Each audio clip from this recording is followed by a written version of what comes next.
that. Things where you do, say you never do that. Run for the cream and you never look back. Now money in your pocket, so you never too sad. Boy, if money make you dance, you'll be dancing forever to the beat of a drum that never go ahead.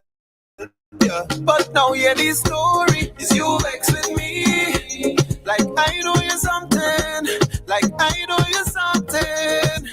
When I hear this show now, is you vex with me? Like I know the wrong thing, like I know you something. WEFM, fresh sound. WhatsApp us or call us at 457-9997. Activated Mornings on WEFM 99.9 is on now. Dry.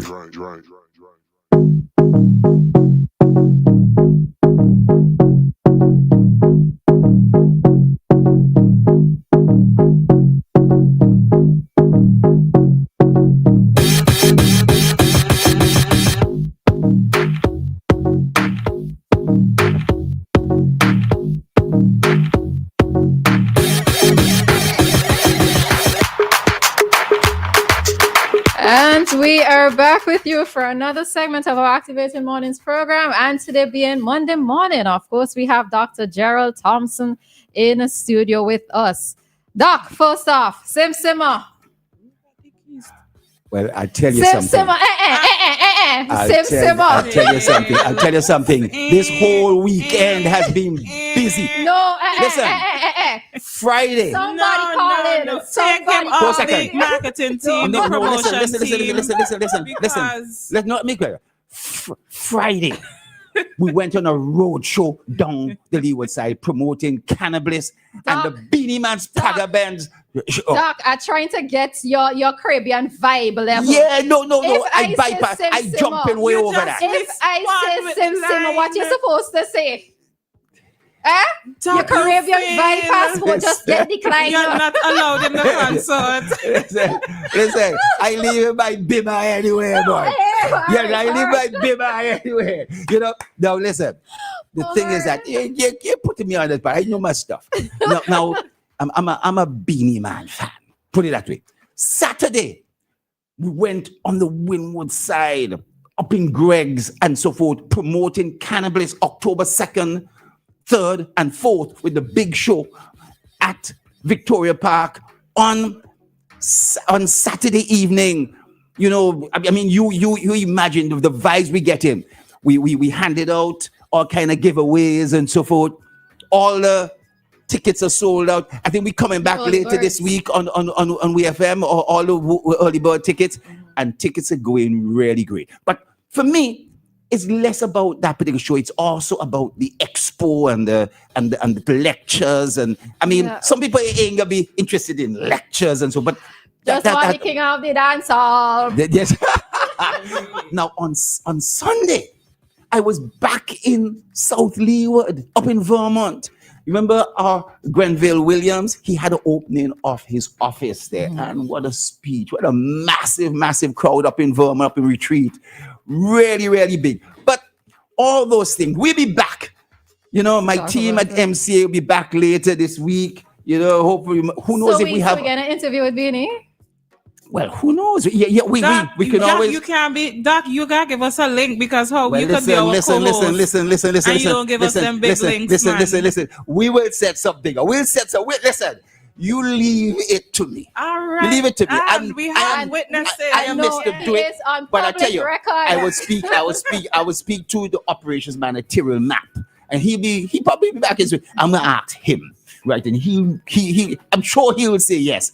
But I'm switching gear. Okay. Some time ago, I told you that there's an organization called the Ex-Teachers Association. And they basically are having, they were a New York-based organization, served top organization for many years. And they basically, a lot of them are now living in St. Vincent. So a lot of the activities are now seated here. They're going to be having an event on the 17th centered around disabilities. The 17th of this month? The 17th of next month, sorry. Okay. 17th of October. at the Methodist Church Hall, and so on the subject of the panel discussion they're having.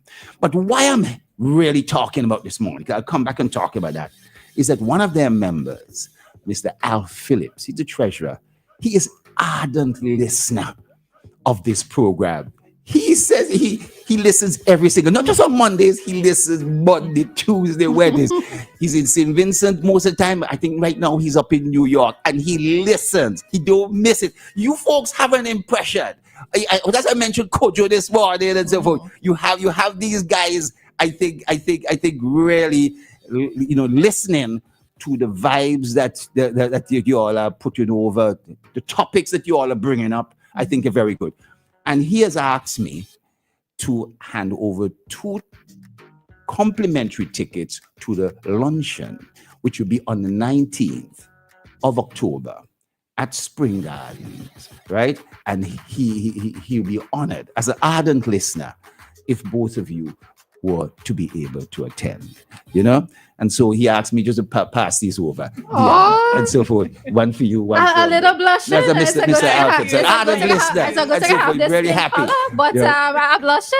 Yes. So thank you very, very much. We are happy and we are appreciative, and we will be in attendance. Yes, all right? definitely. Most definitely we will be in attendance. Topic. Let's go on. Well. All right. So we getting into a topic that Doc is absolutely excited about. So we are going to be speaking. Let me get you the actual name of it. All right, the actual title. Should opposition MPs be allocated a constituency development fund? All right. Now, this came from an article on Eyewitness News. Remember, I made mention before of the article with the title. Okay. So the article titled Vote with Your Memory Card. So contained in that article, Terence Oliver, who is the MP for the Southern Grenadines, he said that under the NDP administration, which was voted out of office in 2001, money was allocated to each MP to execute projects in their constituency. He said the Labour Party, they benefited heavily from that. But since they entered into government, they cut out everything. All right. Now, I was actually trying to get some confirmation of, number one, if this did happen, and number two, that's why you're so excited. Yes. Hold on, let me finish my thought then, right? I was trying to get some confirmation on whether or not this did indeed happen in the past and how much was allocated, right? Yeah. So given that I did not get a response ahead of doing this, let me hear from Doc, because Doc is excited, and then we will share our views on it. I'm not necessarily excited by this because this topic has come up several times before and dealt with. I had an opportunity to speak to Sir Louis Straker, who was elected in 1994 and was the representative of Central Leeward right up until 98, and then for another 2 years, 98 until 2000, 2001, when he entered into government along with myself. So for those 6+ years, 94 up until 2001, so Louis said that this is a total falsity. I'm not going to say that Terence Oliver is speaking untruth. I am saying this statement is false. He's saying that as a constituency MP in opposition, no money was ever allocated or did he receive ever sent. He remembers he had some persons who needed some assistance with housing and so forth. And he was told he had to go and speak to the board member. Babaps was the board member for Central Leeward at the time. Under the NDP administration, but he was the elected representative. And he did not receive, never received, never had any allocation. And so Terence, his statement, I have to say, is false, and you could not confirm it. You may have tried, or you didn't get confirmation. I am confirming to you it's not the case. Now, there's another factor. In terms of there being some money, a small amount of monies being allocated to, like, it was like $3,000 allocated to some of the representatives, from what I understand, prior. Because I remember finding out that my predecessor may have had $3,000 allocated to him. $3,000. But I remember on a monthly basis. I know it was a monthly basis or an annual basis, you know. Now, so I stand corrected with that. But I remember going to the BVI very early on in 2001 and finding out that the BVI has a constituency fund in which the MP could spend it however they wanted. So people came, they needed a ticket to fly to Miami to do shopping. They got their ticket paid. You needed a new fridge or washing machine. You got your item purchased. You needed something, a television. I was shocked to hear all this. But later on, I realized this was fraught with corruption. That money was being issued and so forth in the names of people. And you could see how this could be done. We basically did not put that in place because there are three branches of government: your judiciary, your legislature, which is in parliament, and your executive, which is your cabinet. And there wasn't some other provision, such as where money is given to an MP and you spend it how you want.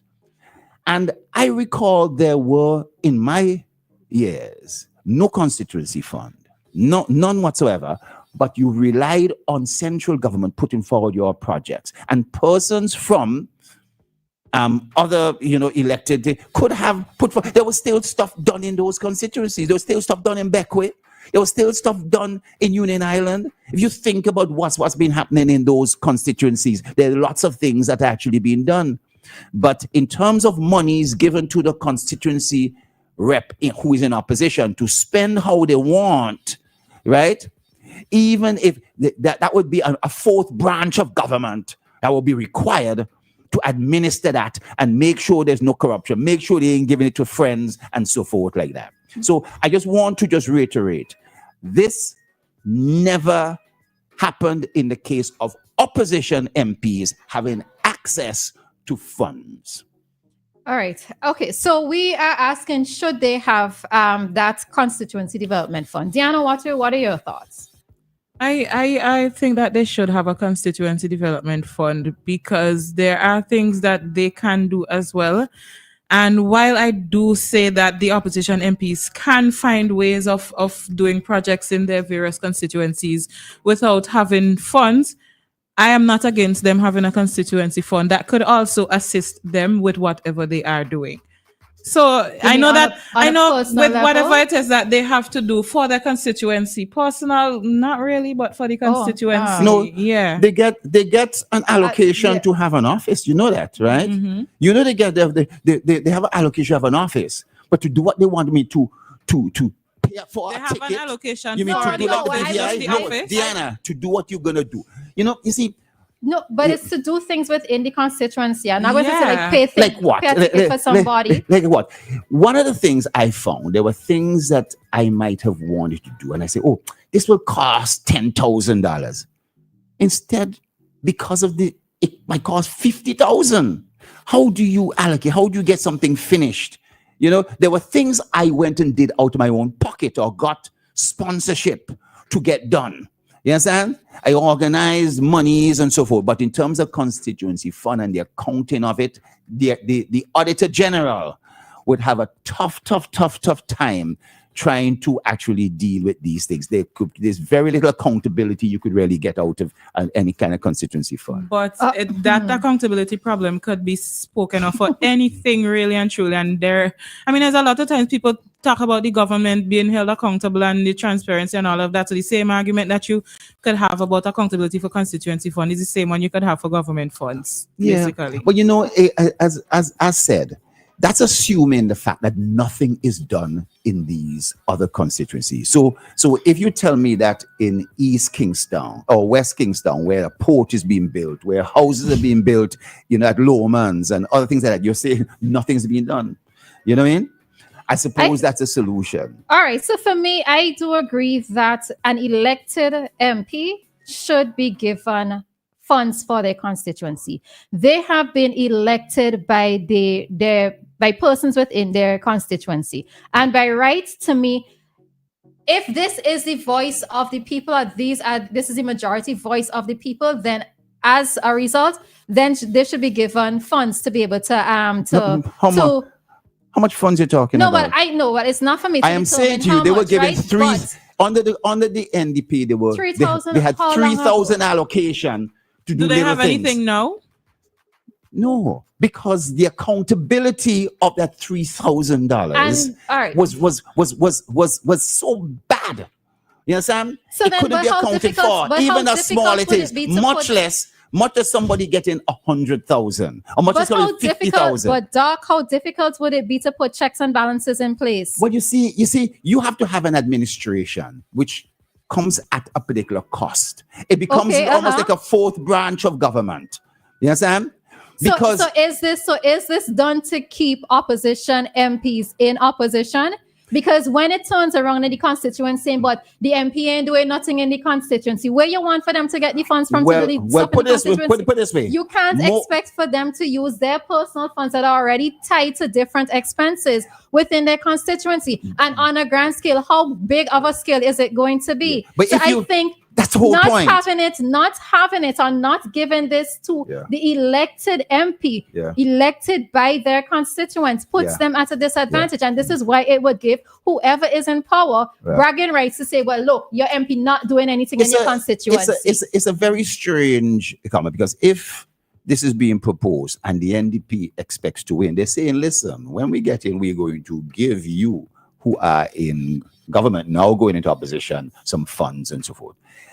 I am making the case that in the write-up of your statement, the opposition at the time, which was the Unity Labour Party, never. All right, we don't received, get past no, that. No. It's important. So you know that. It's important. It's important. Okay, listen, you have clarified it. You have cleared it up. But it goes on. We're asking the question: should the MP get it? Should an opposition MP get it? It goes on. I'm also suggesting that the amount of money that reps had received. I remember Alpia, I saw this afterwards, received $3,000 in a given budgetary period.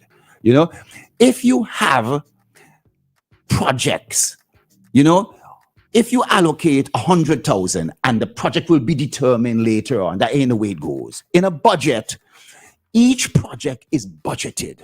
You know what it is for, because you could think you're going to do something for $10,000 and it turns out to be $50,000. That's the point I'm making. You know what I'm saying? And you, therefore, the project you're thinking about doing. But if the project is done under the executive, on the central government, there are ministries to do it. Doc. Yeah. Man put laws in place, man put rules and regulations in place. This is not something difficult that can be done. Yeah. So we're going to put a pause here. I recognize that there were persons who were calling, but we just wanted to get those thoughts out. Yeah. We are going to see if in 8:45 we can pick this back up, although it's Doc's commentary time. As we have to jump out right now to bring to you, today's Court's Desk. All right. So we will be back with more commentary here on today's Activated Mornings.